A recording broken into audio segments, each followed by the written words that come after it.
الحمد لله والصلاة والسلام على رسول الله. ummadda Somaliland dhammaantood waxaan ka tacsiyadeynayaa wixii maanta ka dhacay dalka Somaliland. waxaan tacsiyo u dirayaa qoysaskii iyo qarankaba iyo ehelkii ay ka dhinteen dadkii maanta sida nasiib darrada ah ee talaxumada qayb ka mid ah Somaliland ka timid ay dadkaasi ugu dhinteen. waxaan ilaahay ka rajeynayaa inta dhaawacana inuu caafimaad siiyo. maanta ummadda Somaliland waxay muujisay midnimadeeda iyo in ay dalkeeda iyo qarankeeda iyo calankeedaba u midaysan tahay difaaciisa, dhowridiisa iyo nabadgelyadiisa. walaalayaal, maanta waxaa dhacay dhimasho iyo dhaawac iyo khasaan loo baahnayn. dhibaatada dadka uma sinna ee qayb inaga mid ah oo u bareedhay khasaaraha oo ku calool adag oo ilaa hadda wadda oo imikana ku taamaysa ayaa geysatay. khasaaraha intaa leeg waxaa geystay oo weliba ku sii adkeysanaya maantana nasiib darrada halkay ka taagan tahay waxaa ka mas-uula guddoomiyaha xisbiga wadani, guddoomiyaha xisbiga ucid iyo guddoomiyihii hore ee xisbiga wadani. su-aashu waxa weeye maxaa ku kalifaya inay dagaalka intaa khasaaraha intaa lagu badgeliyaan? muddo 6 bilood ku dhow waxay caalamka iyo ummadda Somalilandba ugu baaqayeen oo ku dhawaaqayeen ay abaabulayeen mudaaharaad salmiya. waxay aada ugu dheganaayeen dastuurkaa noo ogol iyagoo xeerar kale iska indhatiraya. in badan oo waxgarada iyo Somaliland dhammaanteed oo taageerashada u badanna waxaanu isla ogolahay in mudaaharaadka iyo dhibaato aynaan u baahno aynaan qaadi karin duruufaha maanta ina haysta. abaar leh, bad xidhan leh, dad badan oo inaga kamida dalkeena caawa oo laga yaabo intooda badan inoo gurmado baahan, abaara leh. iyadoo intaas ina haysta waxaan hubaa xitaa dadka u codeynaya wadani ama u cid ee siyaasan u raacsan in aanay arrintaa raalli ka ahayn. caqliga saliimkiina maanta inaynu arrintaa 6 bilood kusoo dagaalano meesha ma qabanayn. dowlad ahaan 11 waxay u qabsadeenna waxay ogaayeen in wufuud caalami oo badani maanta dalka ku soo eg tahay berberiya halkanba. marka odayaasha waxaa u muuqatay inay ku helayaan madaxtinimo oy guul ku gaarayaan. Somaliland way qasan tahay oo buuq baa ka jira oo halkaa fursad ugu arkeen. taasina waa ra'yi qaldan.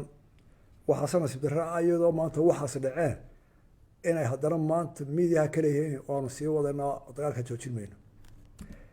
waxaan aada iyo aad u kalsoonahay inay ummaddii Somaliland maanta 6 goolba diideen inay u soo baxaan. 95% dadkii inay diideen oy nabadii qaateen oy ganacsigooda xidheen oy khasaare dhaqaale qaateen oo aan maanta ku shaqeyn iyagoo nabadda iyo qarankaba u turaya oo ilaalinaya. aada iyo aad baan ugu mahadnaqayaa ummadda Somaliland ee gobollada joogta mid walba qarannimada iyo midnimada ay muujiyeen iyagoo kala xisbiya ah oo mid walba qofka kale uu doonayo uu doorto, laakiin inay qarankii ilaalisay ummadda Somaliland oy ka galad weynaadeen dad waaweyn oo loo filayay inay hogaamiyaan iyaga. aada iyo aad baan ummadda ugu mahadnaqaya. walaalayaal, maanta waxaa intan soo gaadhay hadda ee la hubo waxaa dhintay 5 qof, 3 Hargeysa ah iyo qof ku dhintay Ceerigaabo iyo mid Burco ah. dhaawacu waa badan yahay kolley boqol waa ku dhow yahay ama uu ku dhow yahay inuu gaaro boqol. waxaa nasiib darro ah dhaawacaa boqolkiiba 60 in ka badan inay yihiin ciidamadii qaranka oo waraf iyo shiid iyo budh iyo bir iyo qaar xabada ku yaalaanba ah. waxaa la isweydiin karaa guddoomiye xisbi iyo guddoomiye hore xisbi oo siyaasadda guri ka hayo oo ciidankii qaranka ku abaabulaya in la dagaalamaan dhalinyaradii oo rasaas nool ku ridaya oo dhagaxaan uga turayn oo doonaya magaaladii in laga ilaaliyo marka la dhaha waddadaa hala maro ee loo ogolaadee guriga xafiiskaagii ka mudaharaad ama ka hadlayay ay u hamuumaya inuu suuq weynihii soo galo oo uu qaranka khalkhal geliyo. arrintaas waa su-aal taagan. wixii arrin siyaasadeed iyo arrin tale ah caawa ma joogto. halkan caawa waxaanu tacsi iyo cidda eedala inaan sheego waxa soo raaca nimanka oo kaaliyaalo ah. nasiib darro rag ku jira golaha wakiilada oo lasoo doortay oo loo dhaariyey inay yihiin xildhibaano qaran oo ay ka gudbeen gobol iyo qoys oo si bareedha ugu dhaadanaya oo ku dhaadanaya inay xoog iyo mudaharaad iyo qas wadaya kuna calooda una haysta inay tahay xisaanadu haystaan loo haysan maayo tahay xisaanad. waxaan caawa halkan u imid oo micda tahay qaranka soomaaliyed inaan tacsiyadeeyo cidda eeddaas dush ka saaran tahayna aan tilmaamo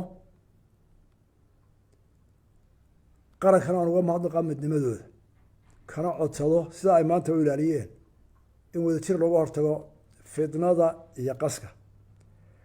waxaan intaa raacinaya aan u sheegayaa ciddii fidmo iyo mudaaharaad iyo qowl abaabula gashaba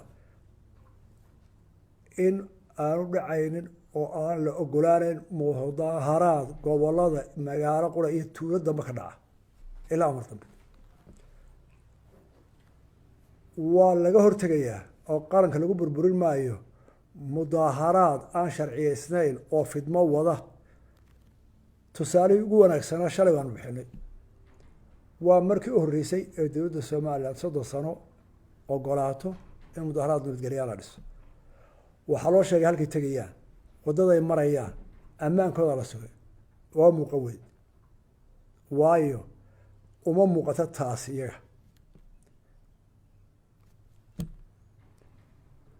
dhammaan ciidamada amniga, wasaaradaha, dadweynaha somaliland xisbi kastoo yihiin waxaa koow ah nabadda. sidaa darteed mudaaharaad intaasaa naga filan. waa laga hortegayaa, waana dembi qaran, waana nin wax burburinaya ninka mudaaharaad soo qaada. maaha dimuqraadiyad loogu gaban maayo, xorriyatul qowla loogu gaban maayo. labadaba isaga kusoo dhumanaya. qaranka nabadgelyadiisa iyo dadka dhimashada dhaawacooda laga ilaaliya waa kow ka oo qodob. dadka ama miidiya ama golayaasha fidmadaa wadaana waa dambiilayaal labaad. hay-adaha qaranka u xil saaran sharciyadda laga marinay waana ka mariya. iyo ummaddu inay sidii hore waday ay u wado. haddaan intaa kusoo dhaafano xorka hadalkeena waxaan doonayaa inaan sharxo maxaa guddoomiyihii hore ee xisbiga wadani iyo guddoomiyaha haatan ku kalifaya inay fidmo iyo dagaal ugu soo badaan mudaaharaad xorriyadda iyo dimuqraadiyadda. horta marka hore waxaan sharxayaa dimuqraadiyaddu waa tala wadaag. qoladan dimuqraadiyadda aynu kala diinta nahay kala dhaqanka nahay iyo inaga dimuqraadiyadduna isku mid maaha. dimuqraadiyadda inaga islaamka haddaynu nahay dimuqraadiyaddeynu waa xadidan tahay. waxa ka sarreeya inaga waynu aaminsannahay ilaahay koonkana abuuray wixii uu reebay uu xaaraantinimeeyey sideedaa loo reebay. dimuqraadiyaddu fasixi mayso. distoorkeennana waxaa ku taalla oona ku xardhan oo qodobka ugu weyna wixii shareecadda islaamka hor imanaya uu reeban yahay. shareecadda islaamkuna waxaa kolka horeba baysa oo mabda'a koobaada marka ilaahay rumayntiisa iyo rasuulkiisa laga reebo qofka bini aadmiga ah naftiisuna la ammaan geliyo, xoolihiisa, sharaftiisa waa kow iyo cirdigiisa intuba inay ka ammaan helaan. waxaana ka mas-uula kolba ciddii ummaddu u doorato inay taa fuliyaan. diintu fidnada ayaa ka xoog weyn bay tiri dilka. markaa horta aynu isla fahamno xorriyadda waa ilaa herkee inaad qof kala caydo oo waxaan jirin iyo waxaanu geyn iyo waxaan islaamno ahayd ku tiraahdo ood fagaaro walba isla taagtaana waa qadaf, waana kabaair dambida iya kamid tahay dambiyada. ragna waa ku faanaa maalin walba waa la soo taagay. marka dee shareecadii ka hor timid, dastuurkeena way ka hor timid, xeerkeena way ka hor timid. xaalada aynu soo marray awgood ha la isu dulqaato ha la adkaysto waa dhab, dulqaad weyn waa la isu yeeshaa. laakiin qofka loo dulqaadanayaana waa inaanu u qaadan inuu xumaanta waddo uu wax ku helaya ay noqoto. sidaa darteed guddoomiyihii hore ee waddani iyo guddoomiyaha waddani maanta jooga maxaa ku kalifaya inay u bareeraan inay fidno iyo mudaharada wax ku doonaan 6 bilood u qaylinaya.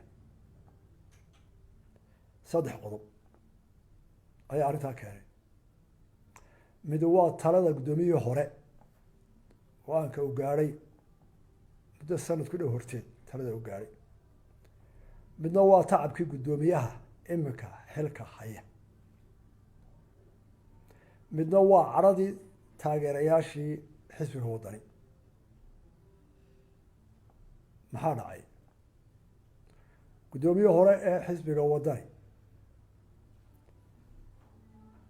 waxay ula ekaatay inuu guul ku gaadhayo inuu xisbiga waddani ku wareejiyo inaan xisbiga waddani waxa ka dhisin, tacab ka gelin, oo hadimo ugu geysta mooye xisbiga waddani aan maalin qura waxba ku tarin.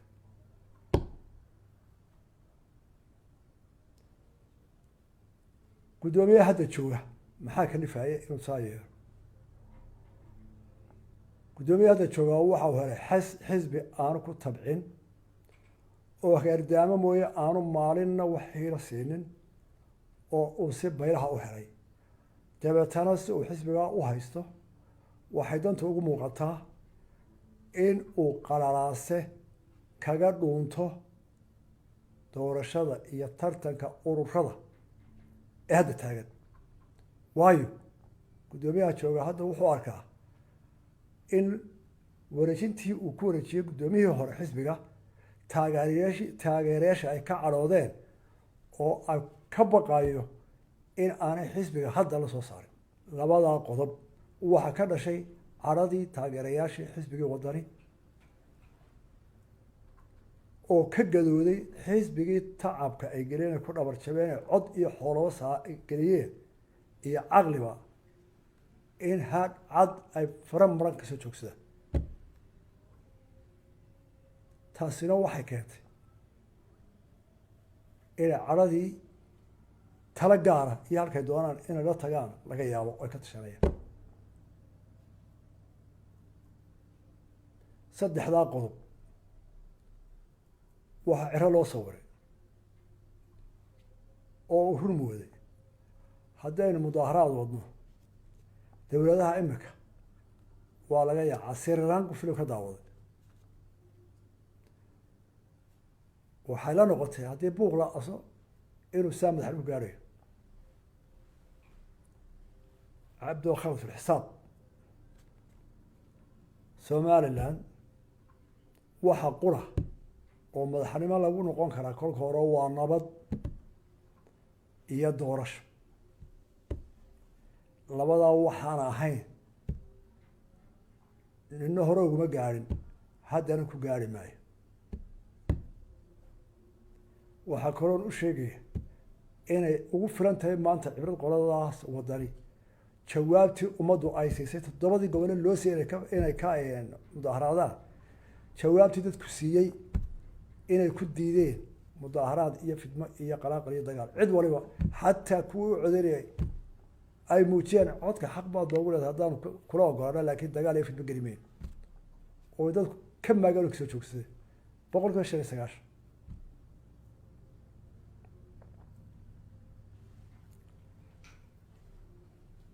haddaan intaa ka cabiro waxaa inoo keenay siyaasadda ay qorshaysteen ee ah doorasho iyada oo waktigii madaxtooyadu sanad ka hadhay dadka waxay ku jahwareen doorasho 13 November waa January bilaabay doorashada madaxweynaha qabashadeeda yaa ka mas'uula maanta la qabanaya yaa sharciyeeya doorashada madaxweynaha waxaa ka mas'uula marka hore madaxweynuhu inuu hawlaheedii sharci iyo dhaqaale labadaba u diyaar garoobo oo uu dawladdu ay diyaariso la iskuma diidana weli lama maqal madaxweynaha iyo dawladda oo bedelaya doorashadii lama qabanaayo waa la ogolaya sharcigii tahay wuu inoo yaallo 13 ayna sugayso fagaaro walbana waa laga sheegaa bal haddaba 13 iyagu xaggay ka soo galeen waxaa laga rabay xisbiga waddan inuu tabantaabiyo oo uu caawiyo inta kaga soo beeganta hirgelinta doorashada madaxweynaha oo maxaa kaga soo beeg sharciyadda baarlamaanka la maraya xubnahoodu inay u dheganaadaan dedejiyaan ansixinta guddiyada ka qayb qaadanaya geedi socodka doorashooyinka oo ka mid tahay guddidii diiwaan gelinaysay ururada cusub mudday la hadheen 4 bay soo daayeen 3 bay diideen xisbiyada mucaaradka maxay waqtiga u reebayeen kuwaa waxa u qarsoonayd oona sheegaynin inay ka warwar qabaan inay ku soo baxaan ururo ay la tartamaan oo ka adkaado taa waaba la gartay hase yeeshee markii majority-ga dhaafay waa lagu qanciyo oo way hawl galeen mar quran ma waxay leeyihiin hala diiwaan geliyo ururada siyaasiga waa hagaag haddii ururada siyaasiga la diiwaan geliyo oo caawa 15 tallaabadii hore ka gudboona dhaqaale shube 45 cisho ka bacdina tira soo bixi doonta tartanka gashaa iyo saddex xisbiya jira oo wadada la hayo waxa uu qarsoon xisbiga wadani iyo ucid oo aanay dadka u sheegayn ay dagaalka iyo fidmada u gelinayaan yayna la tartamina aan qas gelina ururada imika tartanka galaya oo sharci ah oo waliba labada nin maanta isaga ay isku bedelay wadani ay markay xilka hayeen iyagu ahaayeen kuwa abaabulay ee saxiixay hawsha sharciga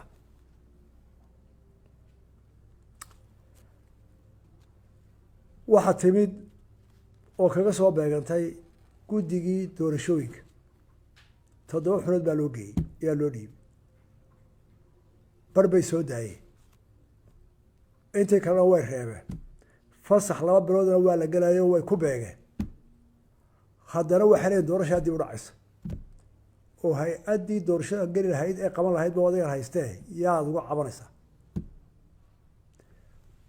waxaan leeyahay ummadda Soomaaliland xisbi kasta ku jiro hawl kasta hay ninka doonta jecelo oo dooro ka doonta nabco ma macquul ba xisbiyada mucaaradka inay qaybtii kaga soo hakatay lugta jiyaan doorashada madaxweynaha dadkana ay ku dagaal galiyaan doorashada madaxweynaha oo dhaweynba hadday waqtigeedii timaado oo duruufaha qaar haddii kuba yimaadaan oo su-aasha lama qaban karaya ay maqlaan dadka haba xanaaqeen oo mudaharaade laakiin oon tiriba maxaa dadka loo leynaya maxaa cidmada loo leynaya maxaa dadka loo burburinaya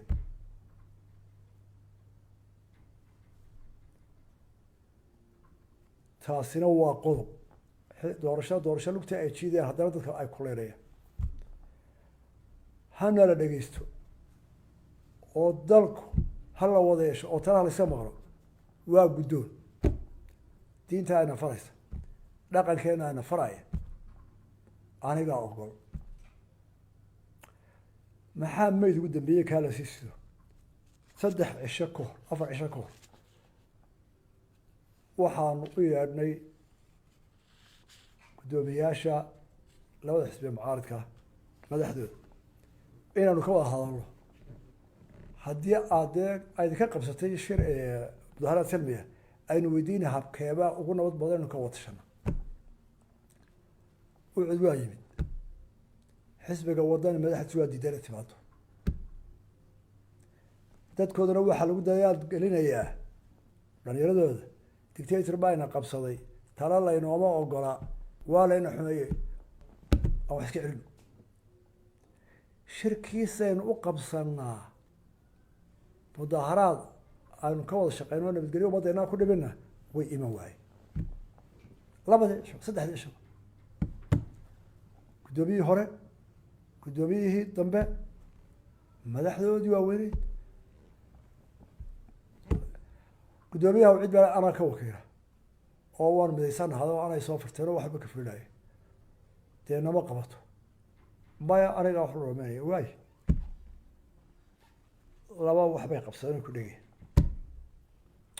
nabadgelyada waan waxba soo umayn mayno nolosha asteeye meelaan ku qabanno iyo qaabka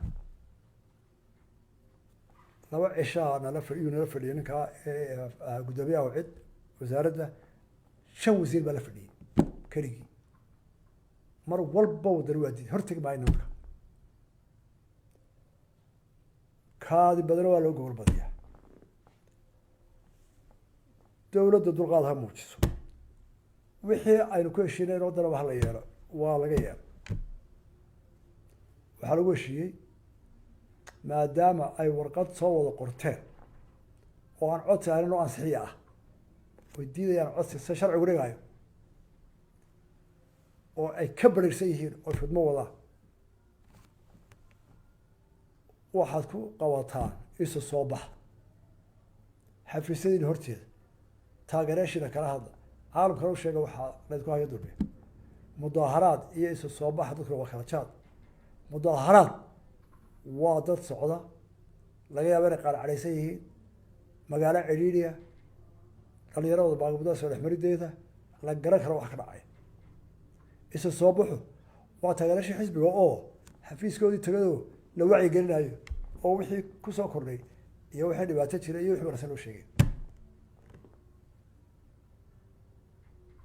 saasaa lagu kartay waxay ku adkaysteen waxaa la yidhi war aynu saani ugu diyaar garowna sabti ha noqoto qoladii wasiirada waxay ku adkaysteen ilo dadkii baa naga kala daadanayo in badan baana aabulay maanta computerka hana loo ogolaa markii la sida iga wasiiradii waxay waay computerka annaga ciidamada horu diyaareen wadadii marayaa loo sheegay halkay ku qabanayaan baanu ka heshiinay oo xaruntooda in markay tegayaan iyo markay ka soo baxayaanba ay nabad kusoo baxaanbe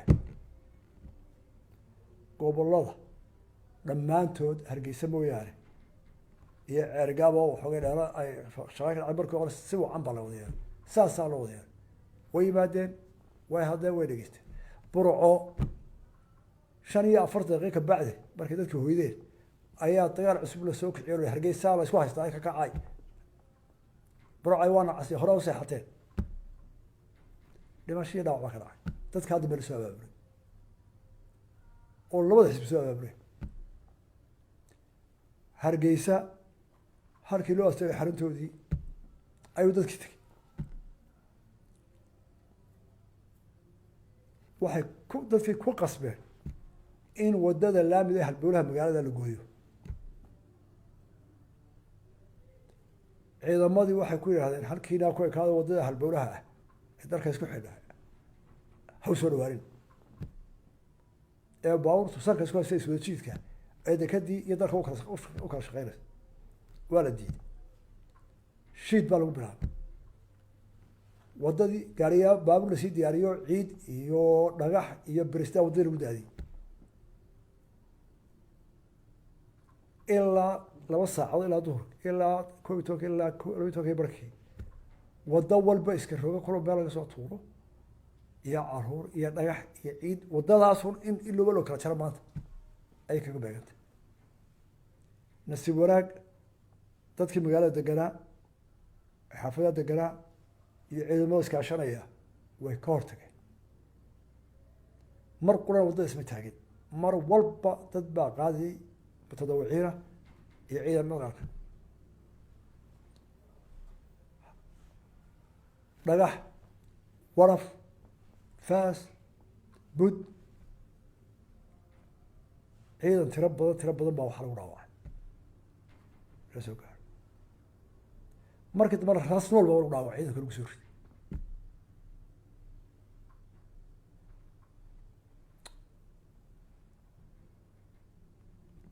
doorashaa doonayaan ku helayaa sidaa caqliga ma gasho waxaan leedahay taageerayaasha wadani nabad ayun baynu ku heli karnaa doorasho si nabada inuu cadaha lagula kala wareego xilka ciddii korba loo doorta qas laguma gaarayo arrintaa aada iyo aada loo dhigto madaxweyne ahaan iyo dowladdana xil waxna saaran ummaddaa maanta muujisay dareenkeeda nabadda doonaysa ee shaqadeedii baylahisay ee khasaaraha dhaqaalo gashay ee dhaawacyo dhibaatada ku qaadatay ee dhammaan ka seexday ummaddaa dhan 6 gobolba